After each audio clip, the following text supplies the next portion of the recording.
It's about the restoration of our republic. We want to educate, encourage, enable the power. We stand for integrity, honesty, self-reliance, self-defense, and most importantly, no compromise on our foundational principles. This is America's Voice Now. Find America's Voice Now on Facebook and at americasvoicenow.org. Here's Michael Evans.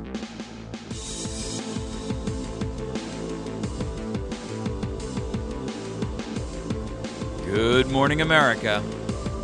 You're listening to America's Voice Now.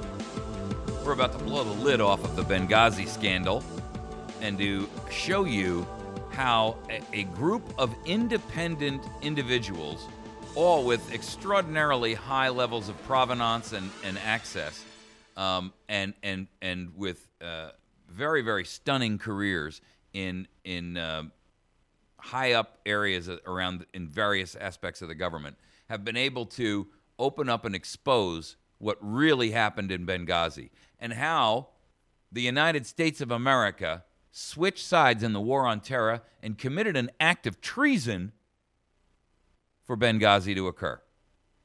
How the federal government, the White House, the Department of State, the Pentagon, and most likely everyone in Congress, but certainly small committee organizations, knew in advance and have guilty knowledge that we allowed a $500 million weapons cache to reach Al-Qaeda. We aided and abetted the enemy in an attempt to oust Muammar Gaddafi, and that was the cause of Benghazi. The Citizens Committee on Benghazi is an independent organization that has called themselves together to make sure that someone got to the bottom of this, because clearly Congress has been, with all the kabuki theater we hear about it, nothing's actually ever done, and here's why. Their claim is that Congress knew all along, and they're never going to hold a wide open commission that is going to have subpoena power, because they don't dare do that, because it's going to come out in that discussion that they themselves had guilty knowledge of treason. Here's the members of the commission. These are no slouches, folks, and this isn't, Alex Jones or somebody else that you could say, that guy's crazy, or, he's some kind of a right-wing lunatic. Let me tell you who they are. Roger Aronoff, editor, Accuracy in Media. Larry Bailey, captain, U.S. Navy SEAL, retired. Colonel Dick Brower, Jr., U.S. Air Force, retired. Charles Jones, Brigadier General, U.S. Air Force, retired. Claire Lopez, former CIA operations officer. Admiral James Lyons, retired. Admiral. I mean, we're not talking about, some low-down, grunt. General Thomas McInerney, retired. Wayne Morris, Colonel, USMC, retired. Wayne Simmons, former CIA officer. General Paul Vallely, retired. Former Congressman and retired Army Colonel Alan West. There are others who are also members of the Citizens Commission on Benghazi. Now, there will be those who will say, well, wait a second, those are all right-wing, right-wing leaning or Tea Party people or any of that nonsense. You know what? These people took their own time and money and effort and energy and put together this Citizens Commission on Benghazi to study it and identify what Congress is unwilling to allow you to see. And their claims are very clear. Let me go through and by the way, you'll note that this is hitting the press, not in the Wall Street Journal, the LA Times, Fox News, Communist News Network, MSLSD, NBC, CBS, ABC, but on the Daily Mail out of the UK. Why is that? Because the Ministry of Propaganda will be damned if you're ever going to hear about this if they have anything to say about it. They made their announcement at the National Press Club, where news happens, April 22nd in Washington. And the people who released the interim findings were Claire Lopez, retired Admiral Chuck Kubik, retired Admiral James Ace Lyons, retired former CIA officer Wayne Simmons, and civil rights attorney John Clark. Let me tell you what they found. After a 7-month review of the deadly terrorist attack in Benghazi, this was the following determination. Number one, it could have been prevented if the U.S. had not been helping to arm Al-Qaeda militias throughout Libya a year earlier. The United, quote, this is their quote now, not mine. Quote, the United States switched sides in the war on terror with what we did in Libya, knowingly facilitating the provision of weapons to known Al-Qaeda militias and figures. End quote. Claire Lopez, member of the commission and a former CIA officer. She blames the administration, the Obama administration, for failing to stop half of a $1 billion United Arab Emirates arms shipment from reaching Al-Qaeda-linked militants. Quote, again, this is Lopez again. Remember, those weapons that came into Benghazi were permitted to enter by our armed forces who were blockading the approaches from both air and sea. They were permitted to come in. They knew these weapons were coming in, and that was allowed. The intelligence community was part of it. The Department of State was part of it. And certainly that means that the top leadership of the United States, all of our national security leadership, and potentially even Congress, if they were briefed on this, also knew about this. The weapons, end quote, by the way, the weapons were intended for Gaddafi, but were allowed by the U.S. to flow to his Islamic opposition. In other words, the United Arab Emirates was shipping these weapons over to support their buddy Gaddafi, another oil king. What happened was we helped divert it to Al-Qaeda, our sworn enemy since 9/11. Now, this happened in 2011, so 10 years after 9/11, 10 years post the murder of 3,000 Americans, we assisted, we aided, we abetted the enemy of the United States of America. And who was guilty? The White House, senior congressional members, Pentagon, Department of State, Hillary Clinton. Quote, the White House and senior congressional members deliberately and knowingly pursued a policy that provided material support to terrorist organizations in order to topple a ruler, Muammar Gaddafi, who had been working closely with the West actively to suppress Al-Qaeda, end quote. Ladies and gentlemen, that is treason. An enemy aided and abetted by the United States itself, who was a sworn enemy of the nation. Some look at this as treason, says Wayne Simmons, a former CIA officer who participated in the commission's research. I don't think some look at it as treason. I think this is a clear and open. This should cause a stand-up world or United States-wide revolt.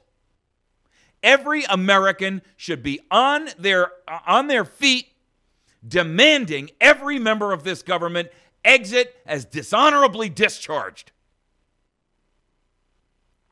Retired Rear Admiral Chuck Kubik, another commission member.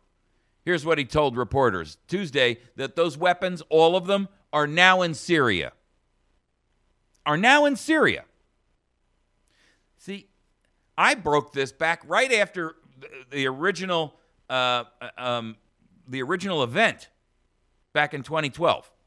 And I talked about the fact that this was a gun-running deal that made Fast and Furious in the Arizona and Mexico border look like a couple of kids swapping spitball shooters out in the playground. Quote, this is Kubik, Gaddafi wasn't a good guy, but he was being marginalized. Gaddafi actually offered to abdicate his position of authority, his throne, shortly after the beginning of the 2011 rebellion. But the U.S. ignored his calls for a truce. This is the commission's statements. This is not Mike talking. These are the commissioners, and these people have access to Not only all kinds of historical information, a lot of them are from the intelligence community, and they interviewed a lot of people that were on the ground there, witnesses that were involved, inside testimony from people within the Pentagon, the intelligence community, even the White House and federal government staff themselves.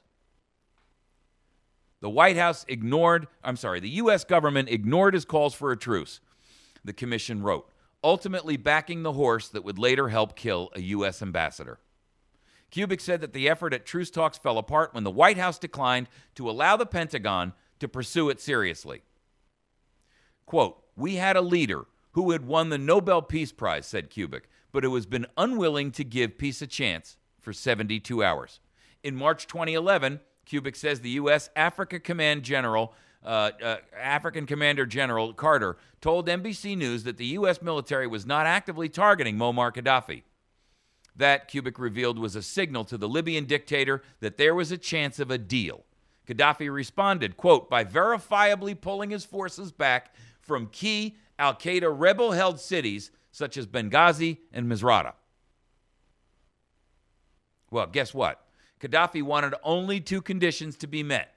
One, that he had permission to keep fighting Al-Qaeda in the Islamic Maghreb, and the lifting of the sanctions that the United States had against him, his family, and those who were loyal to him. However, our president and this Obama administration betrayed America in an open aiding and abetting of the enemy and an act of treason. The Obama administration's unwillingness to help broker a peaceful exit for the Libyan strongman, quote, led to extensive loss of life, including 4 Americans, when Al-Qaeda-linked militants attacked U.S. diplomatic facilities in the city of Benghazi. The White House and the National Security Staff will not respond to questions about the findings of this group. Quote, we don't claim to have all the answers here, says Roger Aronoff, whose group is Accuracy in Media. We hope you will please pursue this, he said to reporters. Check it out and challenge us. Now, where in Congress have you ever heard that phrase related to Benghazi? Where was Hillary Clinton saying, challenge my argument. If you think I'm wrong, prove me wrong. No, what she said to us is, what does it matter? The commission and Accuracy in Media filed 85 document requests under the Freedom of Information Act. And they hit the Department of Defense, Senate, State Department, the Federal Bureau of Investigation, and the CIA with demand after demand after demand for this documentation. Most of its information has come from insiders with deep knowledge of the flow of weapons in Libya and elsewhere in the African Maghreb. Admiral James Ace Lyons, who has been a long outspoken critic, I might add, about not only this, but also the SEAL Team 6 deaths associated to the helicopter crash and so forth. Here's what he had. He told the group that he believes the raid on the Benghazi compound was intended to be a kidnapping exercise. And I talked about this back when this first happened 2 years ago. It was a kidnapping exercise. Their intention was not to kill Chris Stevens, but to kidnap him and hold him for a prisoner swap for that blind sheikh son of a gun, Abdel Rahman. This is the guy who was guilty of the original bombing of the World Trade Center, and in addition to that, he was the mastermind who tried to blow up the United Nations, the Lincoln and Holland tunnels, the George Washington Bridge, and a federal building in New York. A senior FBI source told Lyons directly, and this is out of Lyons' mouth, he told me that was the plan. Lyons also said that the attack grew in intensity and resulted in the deaths of Stevens and 3 other U.S. personnel. He claims that it lacked the resource. He says that the claim that the U.S. government lacked a resource to mount a counterattack in time was false. Quote, I'm going to tell you that's not true, said Admiral Lyons. We had a 130-man unit of forces at Sigonella Air Force Base in Italy, and they were ready to go. The flight time from Italy to Benghazi is roughly an hour. Now, I got to tell you, folks, this is an organization of individuals, and I got to tell you, most of them are older. Admiral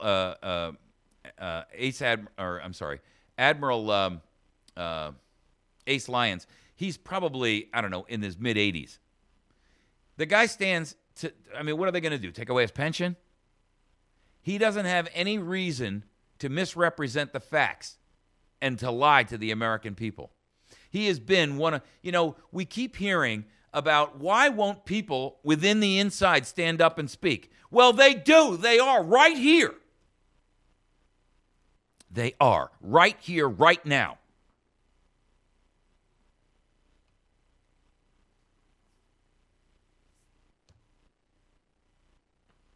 Simmons, a former CIA officer, criticized the Obama administration on the familiar refrain of then Secretary of State Hillary Clinton, examined in a Senate hearing where it mattered little why the Benghazi facilities were struck.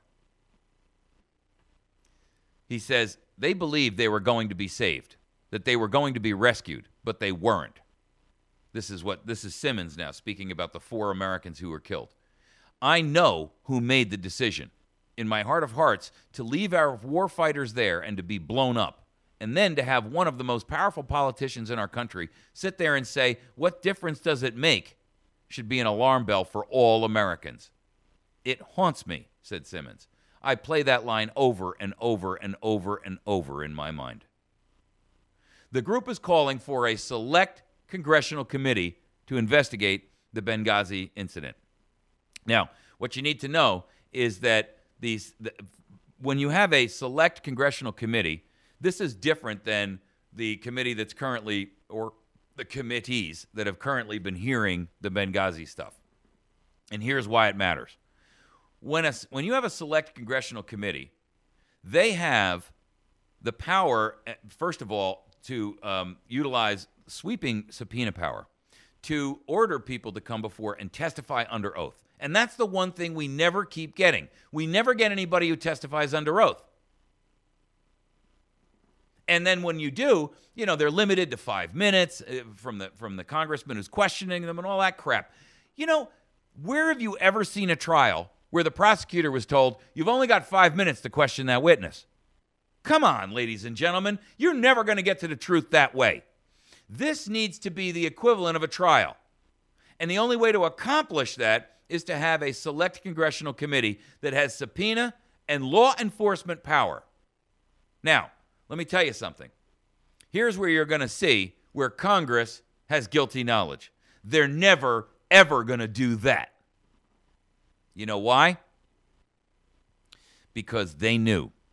Maybe not every member of Congress, but there were plenty of people who had inside scoop knowledge that what was really happening was the United States of America was arming the open declared enemy of the United States. There have been a total of 189 House members who have actually signed on to a bill that would create this committee. But guess what? They stuck it in front of John Boehner, and you know what he did? He blocked it. He blocked it. John Boehner, the Speaker of the House, stopped it. That tells me that Congress, or certain members of Congress, the upper echelon, the granddaddies up there, the power brokers up there, they had briefings that told them what the deal was. And they won't dare allow that to come out under subpoena.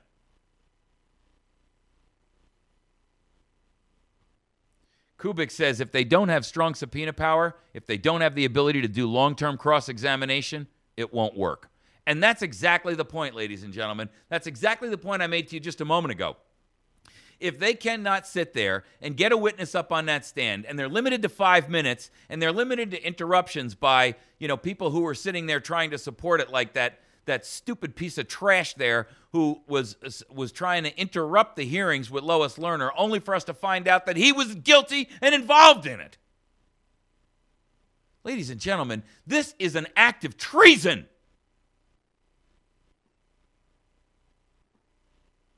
The Citizens Committee on Benghazi. You can go and find the information out yourself. You can go to aim.org. That's aim, like aim a gun.org. and then look up Benghazi. It's the Citizens Commission on Benghazi. You see, and you can find the article from Daily Mail on our website, on our Facebook page, and I'll link it in the bottom of this YouTube article, or this YouTube session. Make sure that you read it and you understand and see it yourself, because I'm telling you, ladies and gentlemen, what we have here is a blatant, open act of treason. This government is guilty. The Obama administration is guilty. The senior executive cabinet members knew. The Pentagon knew. The Department of State knew. And who was in charge of the Department of State? Hillary Rodham Clinton. And the senior level members of Congress who sat on these select subcommittees that are entitled to all of the information that's going on, they all knew. That should cause every American to say, we've had enough. We're going to take a break. When we come back, we're going to talk about the Louisiana Citizen Database that is being created to identify people who are a, quote, risk to the state. What more do you need as an American citizen to recognize that you are being enslaved as we speak? Stick with us. We'll be right back. If you're catching us live on America's Voice Now, stick with us for a moment. I'm going to read a couple of local commercials for our folks and our sponsors. We'll be right back. Folks, if you